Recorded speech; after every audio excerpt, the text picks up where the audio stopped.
The college basketball national championship game will be played tonight, and Duke, unfortunately, will not be a part of it. The transfer portal opens up tomorrow. We've got a lot to talk about here on today's episode of Locked On Blue Devils. Hi, everybody. Dick Vitale. Hey, make sure you listen, man. The Locked On Blue Devils with J.J. Jackson. He's awesome, baby.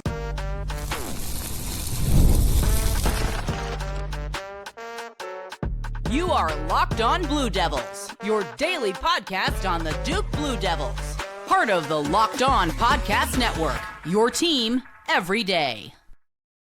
Hello, everybody. Welcome into another episode of the Locked On Blue Devils podcast. My name is J.J. Jackson. So great to have you here with us today on Monday, April 6th, 2026. Locked On Blue Devils is your one-stop shop where we discuss everything going on inside the life of Duke athletics. On today's show, we're recapping still the end of the season for this Duke team, getting set for the transfer portal to open up tomorrow, a national championship game later tonight between UConn and Michigan. And Cameron Boozer, man, that guy keeps winning all the awards possible after the great season that he had in college basketball this season. We'll talk about all these things with our good pal Kevin Connelly from Ball Durham and on SI, who joins us on the program as we speak. Good to see Kevin here today on the show as now we move further and further into off-season mode. A little bit later in the program, we're going to have some of those key dates to remember ahead of the off-season here in college basketball, but still quite a surreal feeling. I heard Jon Scheyer last week, at the end of last week, Kevin, when he was there accepting some awards and at the NABC convention saying how hard it was for him to be taking in the Final Four, considering the ending that Duke saw in that UConn game. I think a lot of people are feeling that way and might even feel that way when the ball tips off tonight between Michigan and UConn. Yeah, listen, I think first, Jon Scheyer just being at the Final Four was nothing that he had to be there for. He felt like it was his responsibility to be there for, the National Basketball Association coaches, luncheons and meetings and stuff. As a person on the board of directors, and then obviously he gave the interview to Westwood One Sports about how everything transpired, what at that point was 4 or 5 days earlier.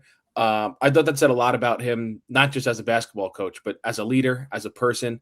The fact that he still felt like it was his responsibility to go there and be at the Final Four and partake in some of these meetings, I thought was really, really, really big of him.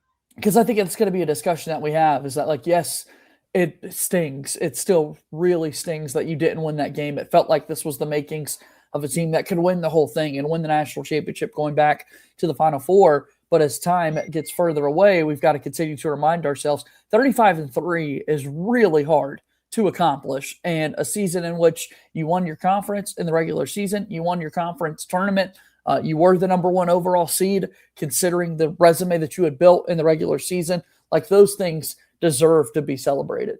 Yeah, I don't think it's as much as the record, more the fact the way it ended, right? The way that's what makes it difficult.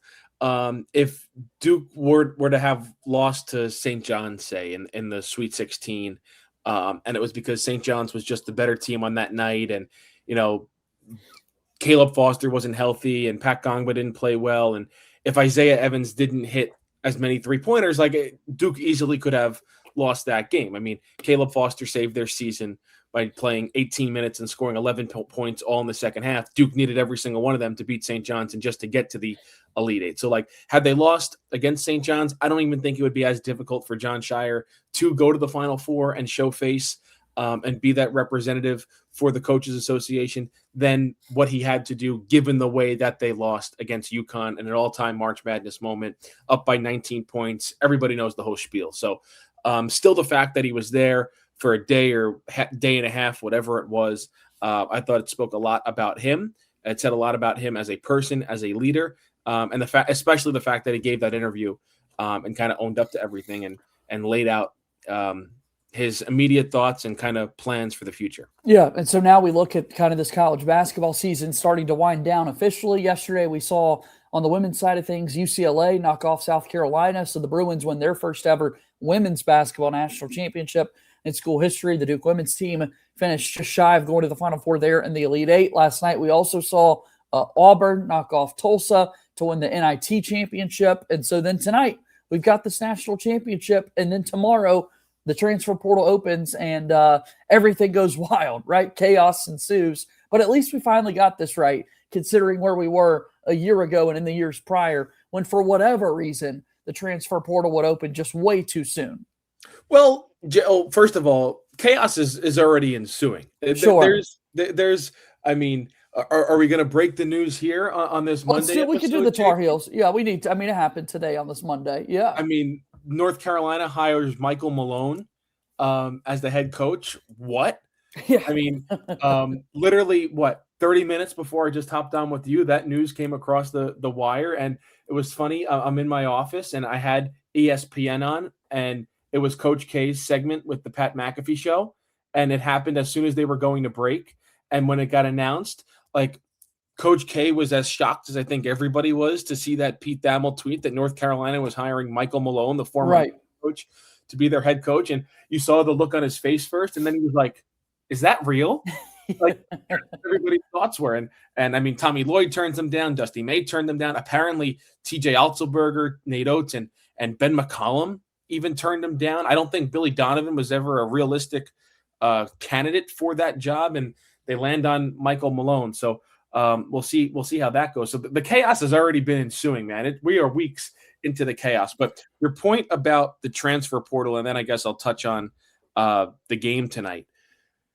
Yes, it was good that the official, and I say that in air quotes for your audio only listeners, the official opening of the transfer portal is technically midnight tonight, 12 a.m. Tuesday, April 7th.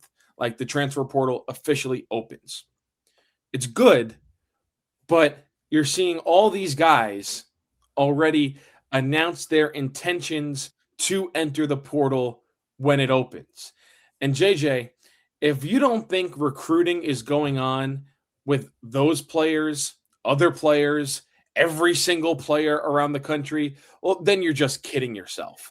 So yes, it's great, at least on paper, that the portal doesn't open until 12 a.m. on Tuesday, and players can't legally take visits and do that stuff with schools who have announced their intentions to enter the transfer portal. But there's still recruiting going on between coaches, GMs, agents, players. There's still all of that going on behind the scenes.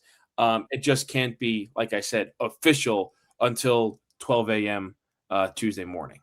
Yeah, and so obviously we'll see how all of that falls out and unfolds. And again, like you said, for North Carolina to have an outside hire with Michael Malone taking over the program, many more things to get to there, and the national championship game a little bit later this evening too. So let's go ahead and we'll take our first break on the show and continue with more Locked On Blue Devils in a moment. Locked On Blue Devils here today is brought to you by our friends at TurboTax. It's tax time, but for a lot of us, the old way of doing taxes is a lot. Trying to book an appointment, that's not the most convenient. Still sitting in a waiting room with a stack of papers, emailing back and forth, and wondering if they really get your situation. But this year, you're getting a major upgrade. Intuit TurboTax now has in-person locations nationwide. You can meet face-to-face with a real tax expert, and your documents get uploaded straight to your TurboTax app on the spot. Just like that, you're done. Your TurboTax expert works to get you every dollar you deserve while you get real-time notifications as you go about your day. It's the relief of walking in and meeting a real person and walking out knowing your taxes are being handled right. Head to TurboTax.com/local to find a store near you and book your appointment. TurboTax is a proud sponsor of Locked On Blue Devils. Also, don't forget about our Everydayer Club. Guys, you can get Locked On Blue Devils ad-free with the Everydayer Club. Plus, members-only Discord access. You can join us over at lockedonbluedevils.supercast.com. Be sure that you check out our Everydayer Club. Kevin Connelly from Ball Durham is with me on the show today talking about the end of the year for Duke basketball and just all the chaos that's happening right now. Right now, nobody has announced that they plan to enter the transfer portal from Duke or that they are declaring for the NBA draft. As you said, Kevin, they can't officially get into the transfer portal until tomorrow, but we've for several days now at this point heard of many players intending to enter the transfer portal, and some of them really big names. I know Flory Bidunga from Kansas was once thought to be headed to Duke once upon a time. He plans to enter the transfer portal and go through the NBA draft process. We'll see if there's a linkage to Duke once again there. Former Blue Devil And one of my faves, Jaden Schutt, has entered the transfer portal or plans to, out of Virginia Tech. John Blackwell is one of the top scorers in the country over at Wisconsin and a great player. So we're hearing a lot of names that plan to enter the transfer portal. My question for you, come tomorrow, do we hear anybody from Duke? Like, what does that look like? Or is Jon Scheyer going to be able to do this once again and keep all his scholarship guys in Durham? Well, it's kind of interesting when you listen to that interview that he did at the Final Four with, I believe it was Josh Graham of Westwood One Sports. And we've heard this before from Jon Scheyer in terms of the roster building construction. He knows he doesn't have a Cooper Flagg or Cameron Boozer in this recruiting class. So it feels like, and this is kind of what he said, that he's going to utilize the transfer portal more to get some of these veteran players. I don't necessarily think Duke lost this year against UConn because they were young, right? Like, I don't think Caden Boozer makes that turnover because he's a freshman. I think he tried to make the right play. I think everyone is agreed the idea was there. If he's able to make the pass, the game's over, Duke wins, and Duke goes to the Final Four. So, like, I'm not in agreement that, Duke lost because they were young. No. And even the year before against Houston, Duke didn't lose because they were young. Some of their veteran players made the biggest mistakes. And Sion James with the turnover, Tyrese Proctor missing free throws. Like, the veterans made mistakes, and guys they got out of the transfer portal made mistakes in that game 2 years ago. But with that being said, does somebody enter the transfer portal on Tuesday at any point? Maybe. I mean, it certainly could, because remember, there's only, I think, 2 weeks to enter the transfer portal. You have to be in the portal within 2.5 weeks. Then you can have as long as you want to announce your commitment, but you have to be in the portal within 2 weeks of it opening. So it's possible. I think when you go down the list of current players, there are certainly some names that you would have circled or have question marks next to, like, what is their decision going to be? Cameron Boozer is not one of those players. Like, he is going to the NBA draft. Isaiah Evans is not one of those players. He is going to the NBA draft. Then you get to the guys like Adama Sarr, a Pat Ngongba. Now, I know a lot of people are talking about Pat Ngongba. What is he going to do? Because Duke is also potentially to be in on Flory Bidunga once again. And I know he's going to command a very, very high NIL salary. If Pat leaves, does Duke go after Flory? Are they in the running for him? So there's still a lot to be sorted out. I think Adama Sarr is a massive name. Caleb Foster is a massive name to watch on this Duke roster. Ngongba, I think if you have to pick one that's going to head to the portal, Darren Harris is the easy name to select. That he could be done at Duke after 2 years, because they're still recruiting over him, right? You still have a big list of recruiting commits that are coming to Duke next year. They're going to be out in the portal. Like, I don't see Darren Harris starting next year at Duke. I don't necessarily see Darren Harris playing 20-plus minutes per game at Duke next year. So that's why the portal probably makes more sense for him than anybody else on the roster. Yeah, no, you're right. I mean, I feel like when you look at the skill that could be coming into next year's team, both from the freshman class and the names that possibly would be linked in the portal, or just simply guys deciding, I don't want to go off to the NBA, the playing time does get rather difficult for Darren Harris. I keep referring to them as scholarship players, Kevin. And at some point in time, that vernacular is just not going to be, that verbiage is not going to be something that even means anything in college sports, right? I mean, who cares? It doesn't. I think there was a player that announced his intentions to go into the portal today on Monday. He was in the portal last year. Amari Monroe from Quinnipiac had interest from several high majors last year, opted to go back to Quinnipiac. So he goes back in the portal, and JJ, I'm interested. Like, oh, it's a name that I've been familiar with. Look him up. He's played 4 years. He's played 4 years. The last 3 were at Quinnipiac. And then I read a story that, he left his first school, which might have been Weber State. I'm drawing a blank on it. Well, he left after the first semester. So then he thinks he can get a full another year by going to court. Well, no, then, I would think you would only get 1 semester, if anything. So, there are no rules. I don't know how difficult it is for the NCAA or anybody in the governing body to be like, hey, you get 4 years. You can get an extra year if you redshirt and you don't play a single game. and you can get an extra year on a medical red shirt if you play less than 30% of your team's games and you have a season-ending injury. Like, that's it. Like, how difficult is it now just to come out and say you have 4 years of eligibility? Yes, there can be exceptions for redshirting and injuries, but like, that's it. There's no, I mean, everyone's done with their COVID year, 5th year, 6th year, 7th year. Like, that's it. You get 4, you have a couple of exceptions, and like, that's the end of it. It would just make everybody's life so much easier. I don't know how hard it is to implement that as a legitimate rule in NCAA athletics. Yeah, apparently it's super hard because we can't figure out a way to make this right, and something that we're going to be talking about for days and weeks until someone comes up with a big solution. Because you can still have the portal, you can still have NIL, you can still have players making millions upon millions of dollars, regardless of the sport, whether you're talking football, men's basketball, baseball, whatever. Just put guardrails in place where it's 4 years. You get 4 years to play, and you can figure out the red shirting stuff after that. But it's 4 years and you're out. Like, it can't be that hard. Feels like we'd be able to come up with make it work by this point. We'll see. We'll see how it all comes to be. All right. So it feels like Darren Harris will probably be the more likely guy for Duke to enter that transfer portal. Then there are several other names to kind of watch for, like does someone like Caleb Foster, Caden Boozer, Nick Kamenya. Do they want to possibly look for other schools at the college level? Sebastian Wilkins, even, I know he redshirted this year, but is he still a part of Duke's plans in the future? We'll have to figure that out. The other thing that's going to be interesting, a lot of people that I've saw in the comments over the weekend, Kevin, wanting us to talk about the Cedric Coward situation and players that go through the draft process and how that can impact what Duke wants to do as they wait out the timing of it all. And so with that in mind, I'll let you kind of run point here for us, Kevin, but I've got some important dates on the screen for people to be aware of when it comes to all of this and how Duke's decision-making process will unfold.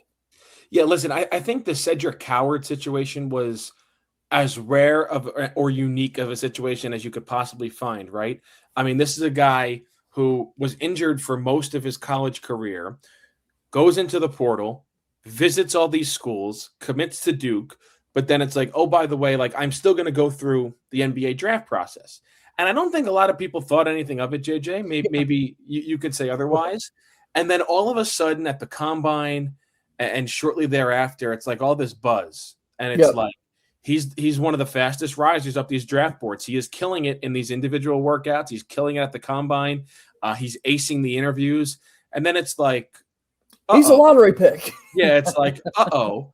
And then it's, I'm staying in the draft, and I'm going to be a lottery pick, and I'm going to have a really good, productive rookie season with the Memphis Grizzlies. So I wouldn't be too concerned about that situation coming up again if you are a Duke fan or even if you're in the Duke program, because like that, I'm not going to say it was a 1 in a million, but it was very, very rare. Now, I know people could bring up situations like a Trevor Keels. That was kind of different. That was pre-NIL. That was, yes, a player making his decision at the last possible second he could before this year, that May 27th deadline. Yeah. So I wouldn't be that concerned about another Cedric Coward situation coming up again for Duke this offseason. Yeah. Okay. So April 7th through the 21st is when you've got that transfer portal window. The 16th is deadline for underclassmen to request NBA advisory committee feedback. So you got to declare by April 16th, essentially. You'll have the G League Combine May 8th and 10th, and then from May 10th to the 17th is the actual NBA Draft Combine in Chicago. A dead period from May 20th to the 31st, but in that May 27th is the early entry withdrawal deadline for players who want to return to school. So basically going back to last season, it would have been the May 27th that Cedric Coward had to let Duke know what he was planning to do. So you could see there from April 7th to May 27th. I mean, we're looking at 6, 7, 8 weeks of just, uncertainty before Duke then had to turn international and go find Dame Sarr. Yeah, and it was kind of funny, right? This time last year, we're thinking Dame Sarr's name is being buzzed around, right? It's Duke's really in on this international player. And then the Cedric Howard stuff comes to light of Duke getting him in that recruitment, and then they back off Dame Sarr, and then it seems like he's going to Kansas, right? All the buzz is then, oh, this kid from FC Barcelona now likely headed to Kansas, and then that dies down. Cedric Howard goes in the NBA draft.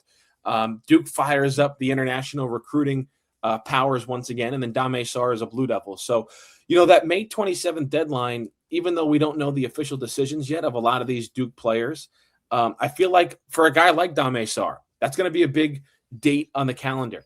Even for a guy like Pat Ngongba, who knows? That could be a big date on the calendar and have a lot of clarity for the offseason. So it's when you look at these dates and the timeline, I'm not going to say it's great because it is strung out over 5-6 weeks, but at least in that time period, you do have some sort of a deadline and time frame of when your roster could really be set in stone. And you're looking at like that June 1st date where it's like, okay, we're going to have our roster pretty much set by June 1st. Coaches can go on vacation for a week. And then first week of June, second week of June, players arrive on campus for that first session of summer workouts. So it goes quickly. I think a lot of the conversation earlier in the year was how poorly the college football calendar was put together of transfer portal, bowl games, college football playoff, all that stuff.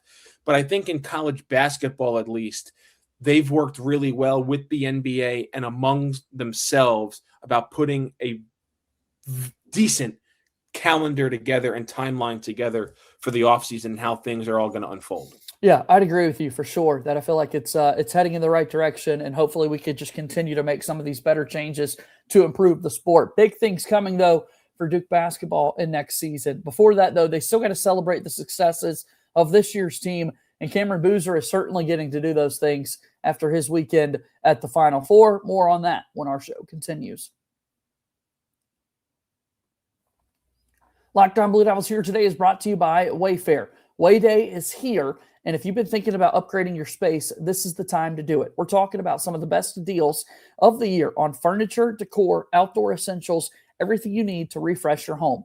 During Wayday, Wayfair is offering up to 80% off with fast and free shipping on everything, making it easy to find pieces that fit your style and your budget. Just super easy to filter by style, size, price, so you're not wasting time scrolling online. The reviews and photos help you feel confident in every decision that you're getting. Wayday is the sale to shop for the best deals at home, and we're talking up to 80% off with fast and free shipping on everything. Head to wayfair.com April 25th through the 27th to shop Wayday. That's right, April 25th through the 27th to shop Wayday at wayfair.com. Wayfair.com. Wayfair, every style, every home, as Wayfair is a proud sponsor of Locked On Blue Devils. All right, we move forward here on the show today. Kevin Connelly from Ball Durham's with me. Tonight is the national championship game between UConn and Michigan. We'll get to that in just a moment. But over the weekend at the Final Four, Cameron Boozer was recognized.